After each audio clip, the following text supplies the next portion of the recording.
Hello my dear students and my dear friends, welcome back to my YouTube channel VSM Academy, the spirit of education.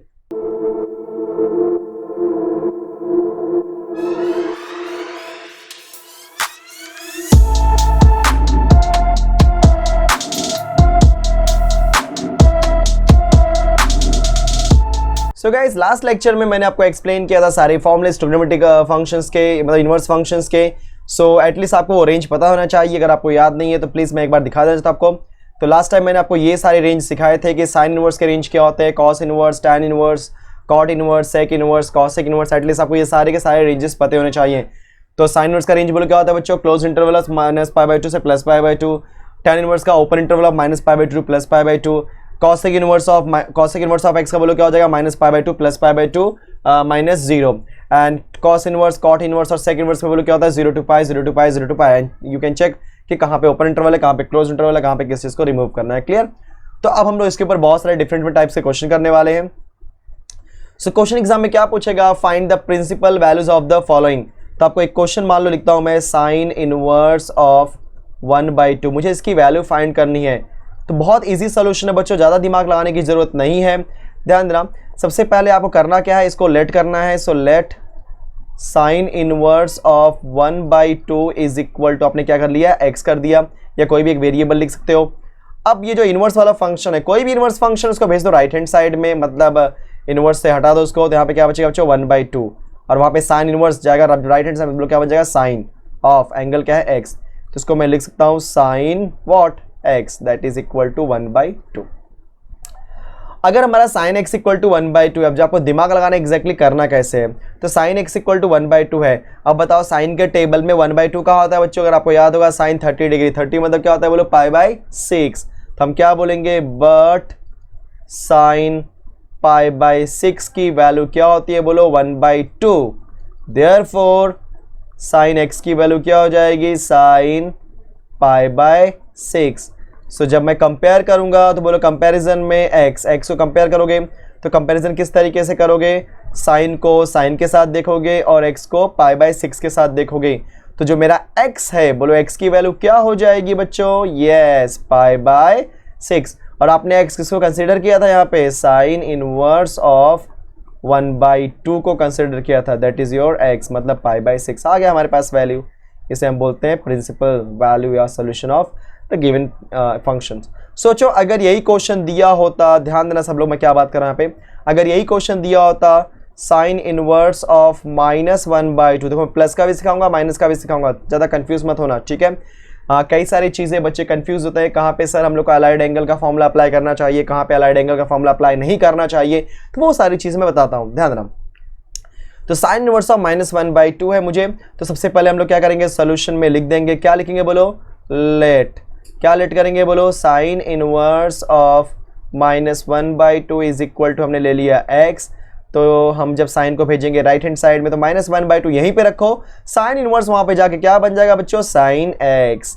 तो बोलो sign x की value क्या मिल रही है मुझे, -1/2. अब हम क्या बोलेंगे, 1/2 कहाँ मिलता है साइन में, देखो साइन के टेबल में -1/2 कहीं नहीं मिलता, लेकिन 1/2 मिलता है, तो 1/2 चेक कर लेते हैं भाई.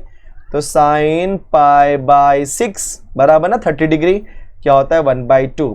तो देयरफॉर साइन x की वैल्यू बोलो क्या हो जाएगी, -sin π/6. Okay, perfect. अब सवाल उठता है कि एग्जैक्टली इस टाइप के क्वेश्चन को सॉल्व कैसे करना है, क्योंकि अभी जो माइनस है, माइनस के साथ में करें क्या, माइनस को अंदर भेजें कि बाहर रखें, क्या करें. अब ध्यान देना, मैं जो बोल रहा हूँ बहुत इंपॉर्टेंट चीज़ है बच्चों. जब कभी भी कोई भी आप trigonometric inverse trigonometric function solve कर रहे हो और वहाँ पे आपको माइनस का कॉन्सेप्ट आ चुका है, तो पहले चेक करो कि उसका रेंज क्या होता है, बराबर ना. देखा जाए तो रेंज अगर हम बात करेंगे, यहाँ पे क्वेश्चन किसका है, साइन इनवर्स का. तो बच्चों अगर रेंज हमारा साइन इनवर्स की बात करेंगे तो साइन इनवर्स का रेंज होता है माइनस क्लोज इंटरवल ऑफ -π/2 से +π/2. अगर आपने ध्यान दिया होगा जो मेरी वैल्यू है वो -π/2 से +π/2 है. सिमिलरली अगर यहाँ पे क्वेश्चन दिया होता टैन इनवर्स तो उसका भी रेंज बोलो क्या है, ओपन इंटरवल ऑफ -π/2 से +π/2. अगर यहीं पे दिया होता कॉसेक इनवर्स तो उसका भी रेंज बोलो क्या है बच्चों, -π/2 से +π/2. तो कहने का मतलब ये होता है कि जहां कहीं पर भी रेंज में -π/2 से +π/2 आया है, वहां पे माइनस को देख के घबराओ मत, वहां पे क्या करो, सिंपल साइन x जो लिखा है लिख दो, उसके बाद माइनस को अंदर भेज दो, ठीक है, -π/6. अब कई लोग के दिमाग में ये बात आई होगी कि सर चलो ठीक है, साइन इनवर्स हो गया, कॉसेक इनवर्स हो गया, टैन इनवर्स हो गया, तीनों के केस में आपने बोल दिया कि इस माइनस साइन को अंदर भेज दो और डायरेक्टली आप कंपेयर कर दो। कोई बात नहीं, कंपेयर कर देते हैं हम लोग यहाँ पे। जब आप कंपेरिजन करोगे तो बोलो कंपेरिजन करते समय साइन के साथ गया x माइनस पाई बाई 6 के साथ में गया, तो बोलो आपके x की वैल्यू क्या हो जाएगी यहाँ पे, बोलो माइनस पाई बाई 6। एक चीज़ मैं बताना भूल गया लास्ट टाइम पे भी, also this x is equal to minus pi by 6 belongs to, आपका इंटरवल से बताना पड़ेगा बच्चों कि आपके इंटरवल से बिलोंग करता है कि नहीं। तो यहाँ पे भी आप लिख देना also what x is equal to pi by 6 belongs to close interval of minus pi by 6 से प्लस पाई बाई 6 बराबर। जब ऐसा होगा तो मेरा जो साइन इनवर्स ऑफ -1/2 मतलब मेरा एक्चुअल क्वेश्चन, उसकी वैल्यू क्या आएगी x, और x की वैल्यू क्या है माइनस पाई बाई 6। ठीक है, तो ये भी मेरा आंसर आ गया, राइट। सो सवाल यही उठा था कि sir sine inverse, tan inverse और कॉसेक इनवर्स के केस में आपने माइनस को अंदर भेज दिया और डायरेक्टली कंपैरिजन करके ला दिया, लेकिन अगर मैं एक बात करता हूँ, सोचो अगर यहीं पे होता कॉस, तो कॉस के केस में मैं माइनस को अंदर नहीं भेजता, क्योंकि जैसे ही मैं माइनस को अंदर भेजता मेरा एंगल माइनस होता। लेकिन चाहे वो कॉस हो, चाहे वो सेक हो, चाहे वो कॉट हो, इन तीनों के केस में जो आपका रेंज होता है वो 0 से पाई होता है, और 0 से पाई के बीच में कहीं पर भी माइनस वैल्यू नहीं आती। मतलब उस टाइम पे एंगल को माइनस करना सही नहीं होगा। किस टाइम पे एंगल को माइनस करना सही होगा? जब रहेगा साइन आपका माइनस में, जब आपका रहेगा टैन माइनस में, चाहे मतलब टैन इनवर्स या साइन इनवर्स या कॉसेक इनवर्स, इन तीनों में से कोई भी बंदा माइनस में है, मतलब आप एंगल को माइनस कर सकते हो, आपको फुल अथॉरिटी है। लेकिन अगर मैं बात करूंगा cos inverse, sec inverse and cot inverse, so इन तीनों के केस में आपको एंगल को माइनस नहीं करना है। क्यों माइनस नहीं करना है? क्योंकि माइनस किया तो एंगल आएगा माइनस में, लेकिन किसी भी केस में आपका जो रेंज है वो 0 से पाई होता है, और 0 से पाई के बीच में माइनस की वैल्यू नहीं आती है। अब सवाल उठता है कि ऐसे क्वेश्चंस को कैसे सॉल्व करें। तो ऐसे क्वेश्चंस को सॉल्व करने के लिए हम लोग क्या यूज करेंगे? Allied angles. ठीक है, चलो उसका एग्जांपल मैं देता हूं आपको। तो मान लो आपका दूसरा जो एग्जांपल लेता हूं मैं, थर्ड एग्जांपल लेते हैं बच्चों। ठीक है, जो मेरा थर्ड एग्जांपल है, मान लो थर्ड एग्जांपल में कुछ भी ले लेता हूं। चलो example is what, cos inverse of ले लिया मैंने 1/2। ठीक है, ओके, अगर आप चाहिए तो मैं -1/2, तो मुझे कोई दिक्कत नहीं है। चलो हम -1/2 ले लेते हैं। तो सॉल्यूशन में कैसे करोगे बच्चों आप लोग? सबसे पहले बोलोगे let cos inverse of -1/2 is equal to x y z, कोई भी वेरिएबल ले सकते। चलो मैं एक्स ही ले लेता हूँ। देयरफॉर मैं cos इनवर्स को भेजूंगा राइट हैंड साइड में, तो -1/2 यहाँ बचेगा, और वहाँ पे बोलो क्या हो जाएगा? cos of x। तो इन शॉर्ट मेरा cos x की वैल्यू क्या हो गई? -1/2। अब मैं यहाँ पे क्या देख रहा हूँ कि 1/2, तो cos के टेबल में लिख देते हैं, बट cos याद है बच्चों 60 डिग्री, मतलब कौन? π/3 कितना होता है आपका? 1/2 होता है। अगर आपको याद होगा फॉर्मूला, मतलब ये सारी वैल्यूज तो बहुत अच्छी बात है, अदरवाइज याद करनी पड़ेगी। सो देयरफॉर cos x की वैल्यू क्या हो जाएगी? बोलो यहाँ पे -1/2 की वैल्यू क्या है? cos of π/3। लेकिन इस माइनस को मैं अंदर नहीं भेज सकता, क्योंकि माइनस को अंदर भेजूंगा तो cos का एंगल हो जाएगा माइनस, और उस केस में अगर आप कंपेयर करने जाओगे अपने रेंज के साथ में, जो कि cos का रेंज होता है, बोलो क्या होता है? 0 से पाई, तो 0 से पाई के बीच में हमारा एंगल माइनस नहीं होता है। तो ऐसे टाइम पे क्या करो बच्चों? बोल दो अलाइड एंगल। तो बाय अलाइड एंगल। ठीक है, अब इस बंदे को मुझे प्लस करना है। कैसे प्लस करना है? ध्यान देना, cos हमारा नेगेटिव है, तो cos आपका पॉजिटिव होता है बच्चों फर्स्ट क्वाड्रेंट में एंड फोर्थ क्वाड्रेंट में। परफेक्ट, तो नेगेटिव किसमें होगा बोलो? सेकंड क्वाड्रेंट में एंड थर्ड क्वाड्रेंट में। तो सेकंड और थर्ड में से मैं किसको चूज करूंगा? सेकंड को। तो मैं क्या बोलूंगा? cos of. सेकंड में जाने के लिए रास्ता क्या है बोलो? पाई माइनस एंगल क्या लेते हैं? Theta is equal to minus cos theta. I hope कि सारी बातें आपको याद होंगी जो मैंने फर्स्ट लेक्चर सेकंड लेक्चर में अच्छे से एक्सप्लेन की थी। नहीं याद है कोई बात नहीं, एक बार आप जाके वहां पे रिवाइज कर लो फास्ट फॉरवर्डिंग के थ्रू। ठीक है, चलो so cos of pi minus theta हमारा π/3 रखो, that is equal to minus cos π/3। Therefore बोलो क्या हो जाए बच्चों? cos 3π minus pi is what? 2π/3 is equal to minus cos π/3। तो आप यहाँ पे क्या देख रहे हो कि जो माइनस cos π/3 जो मुझे परेशान कर रहा था, उसकी आपने वैल्यू क्या लाई बच्चों? cos 2π/3। तो अब मैं क्या करने वाला हूँ यहाँ पे? देयरफॉर ये जो cos x है, इस cos x को लिखूंगा, और ये जो आपका माइनस cos π/3 उसके प्लेस पे क्या लिख दूंगा बच्चों? cos of 2π/3। Very nice, perfect. Therefore जब कंपैरिजन करोगे तो बोलो x की वैल्यू क्या आएगी? 2π/3। लेकिन चेक करना पड़ेगा ना कि this 2π/3 whether this is belongs to cos का इंटरवल, कॉस इनवर्स का इंटरवल क्या होता है बच्चों, 0 से पाई का, बराबर ना। तो 0 से पाई के इंटरवल में हम चेक करेंगे। तो पाई बाई 3 क्या होता है बच्चों, अगर आपको याद होगा पाई बाई 3 कितना होता है आपका 60 डिग्री, है ना। तो पाई बाई 3 होता है 60, 60 इंटू 2 क्या होता है आपका 120, और 120 0 से पाई के बीच में आता है, क्योंकि 0 मतलब 0, पाई मतलब 180, 0 से 180 के बीच में 120 आता है, मतलब परफेक्ट है। इसका मतलब ये जो x इक्वल 2 बाई, तो मैंने राइट निकाला है, राइट निकाला है मतलब मेरा कॉस इनवर्स ऑफ -1/2 की वैल्यू जो आई है 2 पाई बाई 3, अब ये सही आई हुई है। So this is my final answer. Confirm बच्चों, तो वेरी गुड। अब ध्यान देना, अब आपको ये जो मैंने ये सारी चीज़ें सिखाई कि प्लस हो माइनस हो कैसे सॉल्व करना, आपको समझ में आ गया होगा। तो क्या होता है कि ऐसे क्वेश्चंस को कंबाइन करके देते हैं। कंबाइन इन द सेंस आपको ऐसे पूछ देंगे कि find the value of for example sign inverse of 1/2 plus cos inverse of -√3 divide by 2 plus tan inverse of 1। तो इसकी मुझे वैल्यू फाइंड करनी है, तो बोलेगा prove that this is equal to some value. Perfect. तो जब कभी भी ऐसा क्वेश्चन आएगा बच्चों, ध्यान देना, करना कुछ नहीं है, इसको अलग से सॉल्व करो, इसका अलग से सोल्यूशन निकालो, इसका अलग से सोल्यूशन निकालो, इसका अलग से सोल्यूशन निकालो, जो मैंने अभी जस्ट आपको एक्सप्लेन किया, एक्सप्लेन एंड निकालने के बाद ये तीनों में सब्स्टिट्यूट करो और उसको सब सॉल्व कर दो, बस और कुछ करना नहीं था। कंफर्म। तो बहुत बड़ा यहाँ पे रॉकेट साइंस नहीं है। लेकिन लेकिन लेकिन अब ऐसा सवाल आता है, कभी कभी क्या होता है बच्चों कि ऐसे क्वेश्चंस होते हैं, यहाँ पे जो वैल्यूज होती हैं ये कुछ ऐसी वैल्यूज होती हैं जो हमारे टेबल में कभी नहीं मिलती। जैसे साइन के टेबल की बात करेंगे तो साइन के टेबल में 0 मिलता है, 1/2 मिलता है, 1/√2 मिलता है, √3/2 मिलता है, 1 मिलता है। कॉस के टेबल में भी यही सारी वैल्यूज मिलती है। 10 के टेबल में 0 मिलता है, देन आपका 1/√3 मिलता है, देन 1 मिलता है, देन √3 मिलता है, देन 1 नॉट डिफाइंड मिलता है। तो ये सारी चीज़ें मिल गई। लेकिन अगर मैं आपको बोलूँ कि sign inverse of 3/5, cos inverse of 4/5, तो ऐसे वैल्यूज तो हमारे पास 3/5, 4/5 ऐसी वैल्यूज तो मेरे पास नहीं है ना मेरे टेबल में। तो इस टाइप के क्वेश्चंस को कैसे सॉल्व करते हैं, ठीक है। तो गाइस इस टाइप का क्वेश्चन भी सॉल्व करने का एक अलग तरीका है, उसको मैं आपको सिखाऊंगा। जस्ट वेट, वो मैं एक क्वेश्चन देख लेता हूँ कौन सा क्वेश्चन है, ठीक है। Just wait. ओके बच्चों, मिल गया मुझे यहाँ पे क्वेश्चन। ये है बच्चों यहाँ पे कि prove that sine inverse of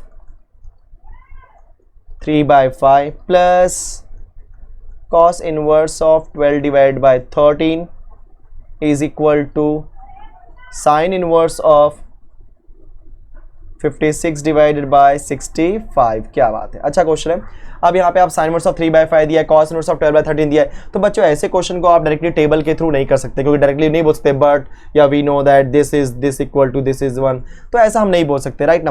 तो यहाँ पे ऐसे क्वेश्चन को सॉल्व करने के लिए ज़्यादा कोई रॉकेट साइंस इसमें भी नहीं है, पहले बोल रहा हूँ। सबसे पहले हम लेते हैं sin inverse of 3/5, since sine inverse of 3/5 उसको कर लेते हैं लेट, ठीक है, that is equal to x, बराबर, परफेक्ट। तो यहाँ से हम क्या निकाल लेते हैं साइन x, साइन वहाँ भेजा राइट साइड में, साइन x को क्या हो जाएगा 3/5। Very good. अब आपको पता है अगर साइन x 3/5, बच्चों ध्यान देना, अगर साइन दिया तो कॉस निकालो, कॉस दिया तो साइन निकालो, ठीक है। एक चीज़ याद रखना, अब क्या बनाओगे आप एक छोटा सा ट्राइंगल बनाओगे, इस ट्राइंगल में एंगल x है तो इसको मैं देता हूँ एंगल x, ठीक है, ये हो जाएगा 90 डिग्री। अब ध्यान देना सब लोग, अगर ये साइन x, तो साइन x का फॉर्मूला बोलो क्या होता है, अपोजिट डिवाइड बाय हाइपोटेनियस, मतलब ये आपका अपोजिट है और ये आपका हाइपोटेनियस है। अगर ये 3 है और ये 5 है तो बाय यूजिंग पाइथागोरस थ्योरम क्या बोलते हैं हम, अगर इस साइड की वैल्यू निकालने जाएंगे तो ये साइड की वैल्यू क्या हो जाएगी, 5 का स्क्वायर इज 25 एंड 3 का स्क्वायर इज 9, 25 माइनस 9 इज 16, 16 का स्क्वायर बोलो क्या होता है 4, हमें ये वैल्यू मिल गई। यस, अब मुझे अगर निकालना है यहाँ पे cos x की वैल्यू, तो cos बोलो क्या होता है एडजेसेंट डिवाइड बाय हाइपोटेनियस, मतलब क्या हो जाएगा 4 डिवाइड बाय 5, तो साइन से हमने cos निकाल दिया। सिमिलरली दूसरे केस में कर लेते हैं let cos inverse of 12 divided by 13 that is equal to, यहाँ पे ले लो वेरिएबल y, तो बच्चों cos y की वैल्यू क्या हो जाएगी बोलो 12 डिवाइडेड बाय 13। तो अगेन हम टेबल ड्रॉ करते हैं यहाँ पे, सॉरी एक ट्राइंगल ड्रॉ करते हैं। इस ट्राइंगल में इसको देते हैं एंगल y और ये हमारा क्या हो गया बच्चों 90 डिग्री। तो cos का फॉर्मूला क्या होता है बच्चों, एडजेसेंट डिवाइड बाय हाइपोटेनियस, तो 12 एडजेसेंट होगा और यहाँ पे हाइपोटेनियस क्या है 13। अब मुझे ये निकालना है ये साइड, तो 13 का स्क्वायर था 169 एंड 12 का स्क्वायर बोलो क्या होता है बच्चों 144, तो 169 माइनस 144 करेंगे तो this is 9 minus 4 is 5, 6 minus 4 is 2, तो आंसर क्या मिला 25 एंड 25 का बोलो स्क्वायर रूट बोलो क्या होता है बच्चों 5, परफेक्ट। यस, सो हमें साइन भी मिल गई। अब cos दिया तो हम वहाँ से क्या निकाल लेते हैं, साइन निकाल लेते हैं। तो बच्चों यहाँ पे क्या दिया है मुझे साइन y, साइन क्या होता है अपोजिट डिवाइड बाय हाइपोटेनियस, मतलब 5 डिवाइड बाय 13। जहां कहीं भी आपको वैल्यूज आपको मैच नहीं हो रही है तो सबसे पहले क्या करो, साइन दिया तो कॉस निकालो, कॉस दिया तो साइन निकालो। क्लियर। इतना होने के बाद क्या करना है देखते हैं हम लोग बच्चों। अब देखते हैं हमारे राइट हैंड साइड में क्या पूछा है। राइट हैंड साइड में क्या पूछा है, या तो साइन इनवर्स पूछेगा या तो कॉस इनवर्स पूछेगा, दोनों में से कोई भी पूछेगा।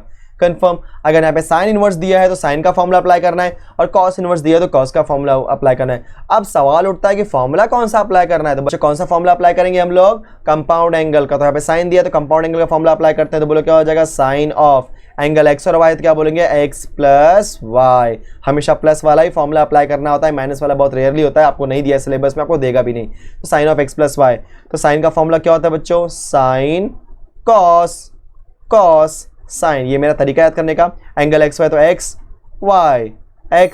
वाई और प्लस है तो plus, sine of x plus y हम कॉपी कर रहे हैं यहाँ पे, कोई दिक्कत नहीं है। दैट इज इक्वल टू बच्चों साइन एक्स की वैल्यू क्या है 3/5 मल्टीप्लाई बाय कॉस वाई। बोलो कॉस वाई की वैल्यू क्या दिया यहाँ पे, देखो यहाँ पे 12 डिवाइडेड बाय 13। मैं आपको हाईलाइट करता हूँ, साइन एक्स की वैल्यू है 3/5 एंड कॉस वाई की वैल्यू क्या है 12 डिवाइड बाय 13। फिर प्लस कॉस एक्स, बच्चों कॉस एक्स की वैल्यू यहाँ पे क्या दिया है मुझे 4/5, तो मैंने क्या लिख दिया यहाँ पे 4/5। फिर साइन वाई, बच्चों साइन वाई की वैल्यू यहाँ पे क्या दिया है 5 डिवाइड बाय 13, तो हम क्या लिखेंगे यहाँ पे मल्टीप्लाई बाय 5 डिवाइड बाय 13। तो मुझे यहाँ पे क्या मिलेगा, therefore sine of x plus y that is equal to, multiplication में डायरेक्टली करते हैं तो 3 का मल्टीप्लाई करेंगे 12 के साथ में, 12 3 36 divide by 13 5 65 plus 5 4 20 divide by 65। तो sine of x plus y is equal to 36। देखो अभी दोनों का डिनोमिनेटर सेम है तो हम न्यूमरेटर को ऐड कर सकते हैं, तो 36 प्लस 20 बोलो कितना होता है बच्चों आपका 56 डिवाइड बाय 65। अब साइन को उस साइड भेज दो, तो यहाँ पे क्या बचेगा सिर्फ और सिर्फ x प्लस वाई, तो वहाँ पे क्या हो जाएगा sign inverse of 56 divide by 65। अब बताओ x, आपने x किसको कंसिडर किया था बच्चों, साइन इनवर्स ऑफ 3/5 को, तो लिख दो x के प्लेस पे sine inverse of 3/5 plus y आपने क्या कंसिडर किया था, देखो cos inverse of 12 divide by 13, तो लिख दो cos inverse of 12 divide by 13 that is equal to sine inverse of 56 divide by 65। So अगर आप देखोगे तो वही हमारा रिक्वायरमेंट था। सो क्या हो गया बच्चों हमारा, हेंस प्रूव्ड। क्लियर। तो मैंने ये एक टाइप का क्वेश्चन करा दिया। अब इसमें भी थोड़ा और एक दो टाइप के क्वेश्चंस हैं, जैसे मैं आपको करा देता हूँ इसके अंदर। जैसे मैं आपसे अगर एक क्वेश्चन पूछूं तो ये देखो इस तरीके का भी क्वेश्चन आ जाता है कभी कभी। जस्ट वेट, क्वेश्चन क्या दिया रहेगा बच्चों आपको, 2 times of tan inverse of 1 divide by 13 that is equal to tan inverse of 3/4। ये क्वेश्चन दे सकता है आपको। तो क्या बोला है कि prove that 2 times of tan inverse of 1/3 is equal to tan inverse of 3/4। तो आप क्या लो, फटाक से लेफ्ट हैंड साइड ले लो। जब कभी भी 2 टाइम्स दिया तो घबराना मत, देख करके करे क्या, 2 times of tan inverse of 1/3 पहले लिख दो। इसको क्या लिख सकते हो बोलो, tan inverse of 1/3 plus tan inverse of 1/3, 2 बार है ना तो इसको एक बार लिख सकते हो। कभी कभी क्वेश्चन ऐसे भी पूछता है tan inverse of something plus tan inverse of something. मैं वो टाइप का क्वेश्चन क्यों नहीं कर रहा है, क्योंकि इस टाइप में वो टाइप भी कवर हो जा रहा है, राइट ना। तो 2 टाइम्स ऑफ tan इनवर्स कहीं भी दे उसको एक बार लिख दो। अब ऐसा करने के बाद मेरे पास एक फॉर्मूला मैंने आपको सिखाया हुआ है, क्या फॉर्मूला बच्चों, tan inverse of x plus tan inverse of y that is equal to what, tan inverse of, ऊपर आएगा x plus y divide by 1 minus x y. Similar way our x is 1/3 and y is also 1/3 in so both the cases x and y is what 1/3 1/3।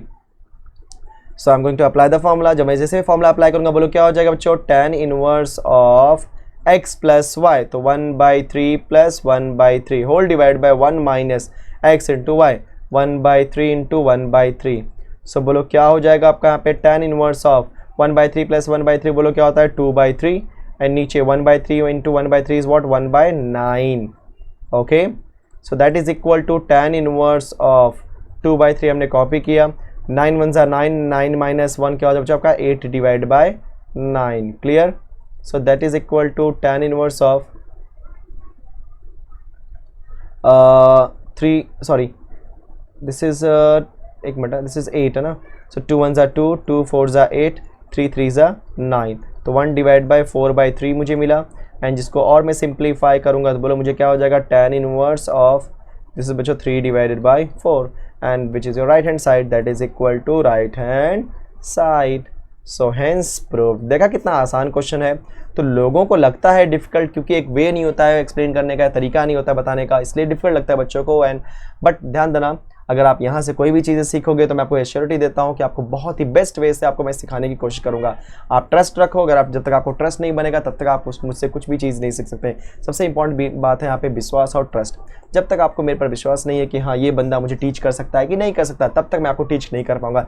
जिस दिन आपको मेरे पर trust आ गया कि हाँ ये बंदा टीच कर सकता है, इसका मतलब आप मैं जो भी सिखाऊंगा आपको बहुत अच्छे से समझेगा। Confirm guys? तो लगभग इस टाइप के क्वेश्चंस में मैंने हर टाइप के क्वेश्चन करवा दिए, मतलब किस तरीके से इनवर्स ट्रिमेटिक फंक्शंस में कैसे कैसे क्वेश्चंस पूछता है। तो गाइस अगर आपको ये पूरा वीडियो पसंद आ गया है तो वीडियो को शेयर करो अपने दोस्तों में, लाइक कर दो गाइस। एंड साथ ही साथ अगर अभी तक आपने चैनल को सब्सक्राइब नहीं किया तो चैनल को सब्सक्राइब कर दो। ये बात मैं आपको बार बार बोलता हूँ क्योंकि आप कई लोग हैं जो वीडियो देखते हो गाइस वीडियो को लेकिन सब्सक्राइब नहीं करते। प्लीज़ वीडियो को सब्सक्राइब भी कर दो, चैनल को सब्सक्राइब कर दो। Last but not least, keep learning and keep practicing with VSM Academy। Thank you so much. Hey guys, please like, subscribe my channel and please hit the bell icon for my latest videos.